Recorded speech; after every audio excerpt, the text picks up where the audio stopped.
Usai purna tugas, Jokowi kembali diusulkan jadi penasihat di pemerintahan Prabowo melalui pengaktifan kembali Dewan Pertimbangan Agung. Namun usulan ini menuai pro kontra. Ketua DPP PKB Daniel Johan meminta usulan ini dipertimbangkan kembali, sebab Dewan Pertimbangan Agung dinilai tidak efektif dan bisa menguras anggaran negara yang terbatas. Kalau sekarang DPA itu mau dibentuk kembali, itu akan menguras kembali anggaran yang sangat terbatas ini. Sementara begitu banyak program penting yang harus diwujudkan. Itu yang pertama. Yang kedua, Dewan Pertimbangan Agung pada masa pemerintahan Pak Harto setelah itu dihapus karena pertimbangan tidak efektif. Nah, lalu pada zaman Pak Jokowi dibentuklah One Team Press. One Team Press pun banyak yang melihat tidak efektif ya. Hanya formalitas saja. Nah, dibentuknya DPA itu yang harus dipertimbangkan secara matang, sehingga jangan bentuk yang menghabiskan anggaran yang tidak perlu, tetapi juga tingkat efektivitasnya juga jauh dari yang diharapkan. Sementara Bendahara Umum Projo justru berpandangan usulan ini jadi bukti Jokowi masih dibutuhkan. Namun bagi Projo, Jokowi lebih efektif memimpin partai politik. Ini adalah satu bukti bahwa kecintaan rakyat terhadap Pak Jokowi tidak pernah redup. Ini adalah satu bukti bahwa Pak Jokowi masih dibutuhkan oleh bangsa dan negara Republik Indonesia. Banyaknya usulan, saya pikir ini satu hal yang sehat dalam negara demokrasi. Namun bagi Projo, dalam imajinasi kami, ke depan akan lebih efektif Bapak Jokowi memimpin partai politik. Dengan memimpin partai politik, akan lebih banyak yang bisa dilakukan oleh Pak Jokowi. Lalu, bagaimana respon Jokowi dengan usulan ini? Jokowi bilang saat ini dirinya masih menjadi presiden hingga 6 bulan ke depan. Tentu wacana ini masih terlalu dini untuk dibahas.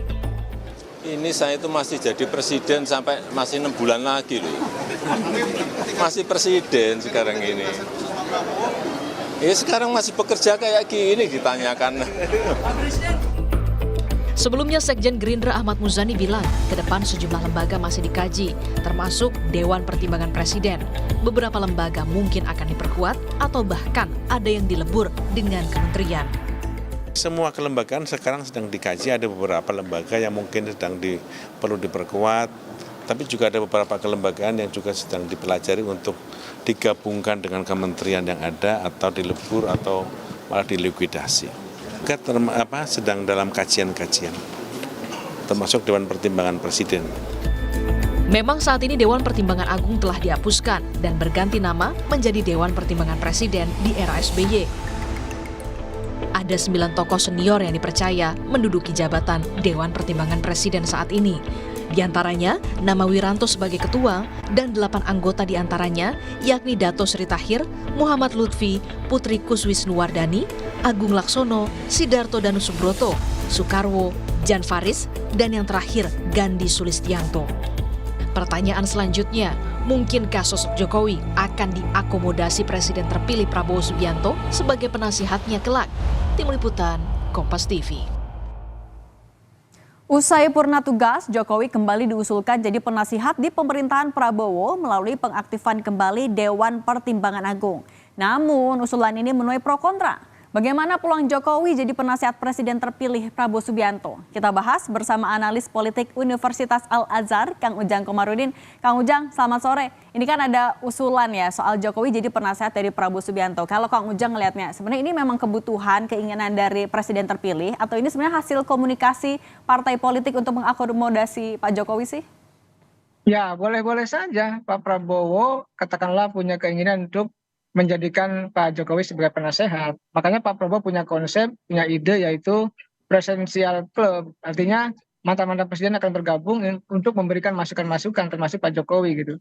Tetapi kalau kita kaji lebih dalam misalkan terkait dengan formatnya, skemanya gitu ya, bentuknya ini yang menjadi perdebatan. Kenapa harus diusulkan atau ada wacana mengaktifkan kembali Dewan Pertimbangan Agung yang kita tahu dulu tidak efektif, tidak bagus, karena tidak bagus, tidak efektif itu maka dilikuidasi kan pada masa reformasi. Kenapa itu diungkit lagi?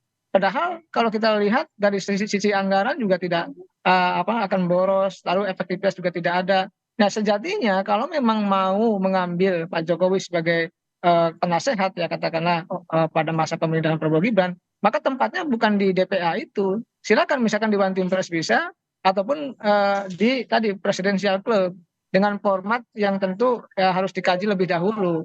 Nah, persoalannya jangan sampai tadi mengakomodir kepentingan Pak Jokowi tadi ya, mungkin ada partai-partai yang ingin mendorong Pak Jokowi jadi penasehat, tetapi menempatkannya di tempat mengembalikan lembaga-lembaga yang tidak efektif di masa lalu.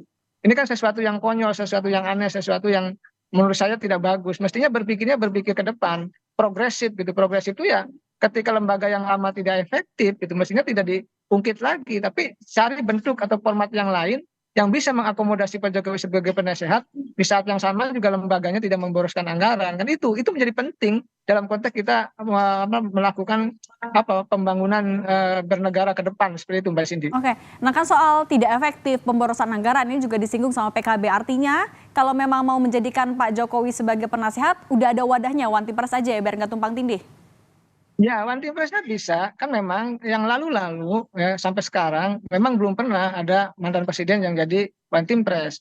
Tetapi kan tinggal direvisi saja aturannya. Itu kan kalau nggak salah Perpres ya. Kalau saya salah tolong dikoreksi. Perpres tinggal dirubah, lalu diperkuat gitu loh. Sehingga tidak memboroskan anggaran. Dan disitulah tempat yang mulia, yang terhormat. Ada format baru gitu ya. Terkait dengan mengakomodasi kepentingan mantan-mantan presiden di situ. Itu menurut saya yang lebih efektif, yang lebih realistis dengan lembaga yang ada, memfungsikan atau memperkuat lembaga yang ada sehingga lembaga itu menjadi efektif dan tadi fungsinya berperan bahwa memberikan masukan, memberikan nasihat kepada presiden baru itu terjadi pada ruang lingkup misalkan One Team Press, misalkan seperti itu. Oke, Kang Ujang, tapi kalau kita ngelihatnya kan juga Pak Jokowi sejauh ini ngeresponsnya masih normatif nih soal DPA, soal Presidential Club. Kalau Presidential Club bahkan bilangnya bolehlah 2 kali sehari. Apakah kalau Kang Ujang ngelihatnya jangan-jangan sebenarnya Pak Jokowi juga kayaknya sinyalnya oke deh mau jadi penasehat presiden terpilih? Iya, saya rasa iya ya. Karena begini, kalau seorang politisi tidak punya tempat politik tuh menjadi nggak betah gitu. Bukan politisi. Politisi itu kan biasanya bergerak, melakukan kegiatan-kegiatan yang berbasis pada kepentingan politik. Nah, pasca tidak lagi menjabat di 20 Oktober, maka perlu ruang, perlu tempat, itu yang harus dimiliki oleh Pak Jokowi. Entah itu katakanlah tadi ya, lembaganya misalkan penasehat presiden, yang Pak Jokowi juga oke dan mau, entah partai politik, atau apapun yang itu menjaga eksistensi dan katakanlah kehormatan dari mantan presiden. Karena kalau mantan presiden itu tidak punya jabatan, tidak punya posisi di kemudian hari, biasanya juga akan ditinggalkan oleh masyarakat dan tidak akan ada yang menghargai. Nah, disitulah pentingnya perannya kekuasaan atau jalur politik. Jalur politik banyak tadi, ada penasehat, ada partai politik dan lain sebagainya. Sehingga Sehingga Pak Jokowi pun tadi ketika orang politik ya pasti harus berpolitik, tidak mungkin akan diam begitu. Oke, Kang Ujang, kalau PAN kan bilang sebenarnya Pak Jokowi juga sayang nih terlalu muda kalau untuk pensiun. Makanya disiapin ada 3 opsi agar Pak Jokowi bisa melanjutkan kiprahnya lah untuk di pemerintahan. Kang Ujang menganalisisnya gimana? Ya tentu PAN mungkin melihat peluang ya Pak Jokowi tadi mungkin di PSI tidak cukup bagus partainya, kata tidak lolos ke parlemen. Di Golkar mungkin juga tidak memenuhi persyaratan gitu ya, karena harus pernah 5 tahun dan lain sebagainya. Lalu yang memungkinkan tadi Pak Zulhas mengajak ke PAN. Nah, persoalannya apakah Pak Jokowinya mau atau tidak kan itu. Oleh karena itu kita lihat saja dinamikanya ke depan. Kalau Pak Zulhas tentu memanfaatkan peluang yang ada ketika Pak Jokowi itu katakanlah tadi ya punya gagasan, punya pemikiran yang bagus ke depan ya paling tidak diakomodasi oleh PAN. Dan PAN menjadi partai yang terbuka untuk itu. Ya kita lihat saja ke depan apakah memang ketemu itu jalan pikiran Pak Jokowi dengan PAN, kita tidak tahu.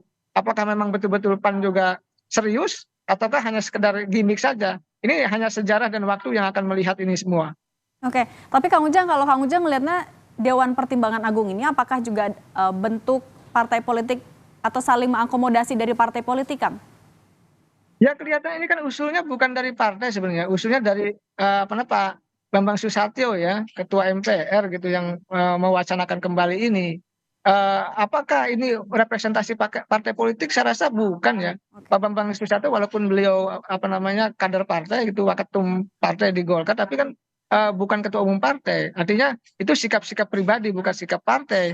Jadi saya melihat ini soal tadi mungkin Pak Jokowi banyak jasanya ke Pak Bambang, mungkin banyak jasanya juga ke partai politik, ke politisi-politisi, sehingga punya kepentingan untuk mengakomodasi. Tetapi mengakomodasi lembaga yang lama yang sudah dilikuidasi, yang sudah tidak efektif, yang menyedot anggaran besar, buat apa juga dimunculkan kembali? Justru yang harus dibangun adalah mengkonstruksi pikiran, merancang bangun ya apa yang tepat posisi Pak Jokowi ke depan, yang memang formulasinya bukan tadi, bukan lembaga yang lama yang tidak efektif itu. Cari formasi yang tidak membosankan anggaran, dan Pak Jokowi punya tempat yang terhormat, yang mulia, bersama mantan-mantan presiden yang lain, seperti itu. Oke. Nah, soal posisi Pak Jokowi, Kang Ujang, Projo kan bilang kayaknya Pak Jokowi lebih cocok kalau dijadiin pimpinan parpol deh daripada penasehat. Setuju nggak, Kang Ujang? Ya, silakan. Itu bagus-bagus saja, dan Pak Jokowi punya hak untuk itu. Tetapi yang saya baca tadi ya, di Golkar agak sulit karena tidak memenuhi persyaratan. Di PSI partainya partai kecil. Lalu di PAN belum tentu mau. Nah, sekarang begini saja, kita tantang gitu Projo, bagaimana Projo membuat partai gitu loh. Oke. Sehingga itu menjadi partainya Pak Jokowi, kan bagus-bagus juga. Jadi jangan sampai nanti misalkan mencaplok partai lain, lalu menjadi ketua umum, kan itu tidak bagus juga. Artinya ya silakan Pak Jokowi menjadi ketua umum partai, tapi partai mana yang mau, kan itu juga menjadi pertanyaan. Apakah partai yang ada saat ini mau dipimpin Jokowi yang mantan presiden? Saya rasa tidak mau juga. Hanya beberapa saja yang mau, misalkan seperti PAN. PAN pun saya yakin tidak terlalu yakin, saya betul-betul ikhlas untuk menerima Pak Jokowi dengan lapang dada. Tentu ini basisnya kepentingan politik saja karena Pak Jokowi masih menjabat. Ketika sudah tidak menjabat, saya rasa pikirannya sudah beda begitu. Oke, Kang Ujang, kalau misalnya memang Dewan Pertimbangan Agung ini kemudian memang dibentuk oleh Pak Prabowo dan juga Gibran Rakabuming Raka, akan seberapa membengkaknya sih anggarannya? Ya ini kan lembaga negara, Mak. Ini kan harus merubah kalau ikutin aturan, maka merubah atau mengamandemen konstitusi. Dulu itu kan setara tuh, Mahkamah Agung, Dewan Pertimbangan Agung, BPK dan lain-lain itu setara. Nah, sekarang ini dulu MPR-nya lembaga tertinggi, sekarang MPR setara menjadi lembaga tinggi. Nah, Dewan Pertimbangan Agungnya hilang di pasca perubahan amandemen yang keempat gitu. Nah, saya sih meyakini ini kan akan menjadi lembaga yang besar, yang akan membutuhkan banyak birokrasi, pejabat lain sebagainya. Ini tentu akan besar anggarannya dan akan membengkak. Dan itu tidak cocok dengan kondisi saat ini yang kita defisit anggaran APBN-nya, masyarakat sedang susah. Buat apa dibangun lagi hanya untuk mengakomodir kepentingan Jokowi, tapi di situ anggarannya membengkak kemana-mana. Ini tidak bagus. Kalau ada uang ya, kalau ada anggaran APBN, ya gunakan untuk kepentingan rakyat agar rakyat bisa sejahtera. Kalau saya sih melihatnya seperti itu. Oke, Kang Ujang, tapi soal menjadikan Pak Jokowi agar kiprahnya nih masih ada untuk pemerintahan selanjutnya, kan bukan cuma DPA ya, tapi juga ada Presidential Club. Bisa dibilang nggak kalau ini adalah cara Prabowo Gibran ataupun juga partai politik untuk masih mau menyatukan Pak Jokowi, Bu Mega dan Pak SBY dalam satu wadah sebenarnya? Ya, saya ada 4 hal kalau Presidential Club itu terlaksana gitu, kalau terjadi ya, kalau terimplementasi. Pertama, ajang silaturahmi itu antara presiden terpilih dengan mantan-mantan presiden. Yang kedua kan memberikan masukan mantan-mantan presiden Pak Jokowi, Bu Mega dan Pak SBY kepada Pak Prabowo. Yang ketiga itu kan ingin tadi Mbak Cindy dikatakan ingin mempersatukan. Oke. Pak Prabowo ingin mempersatukan mereka-mereka yang berkonflik. Nah, yang keempat yang saya baca, Pak Prabowo ingin menempatkan mantan-mantan presiden itu di tempat yang mulia, di posisi yang bagus, yang terhormat. Ya itu, saya melihatnya seperti itu sih. Oke, baik. Kang Ujang, terima kasih banyak waktunya sudah berbagi untuk Rumah Pemilu. Kita lihat ya nanti kira-kira apa yang akan dipilih opsinya sama Prabowo Gibran. Terima kasih Kang Ujang, sehat selalu.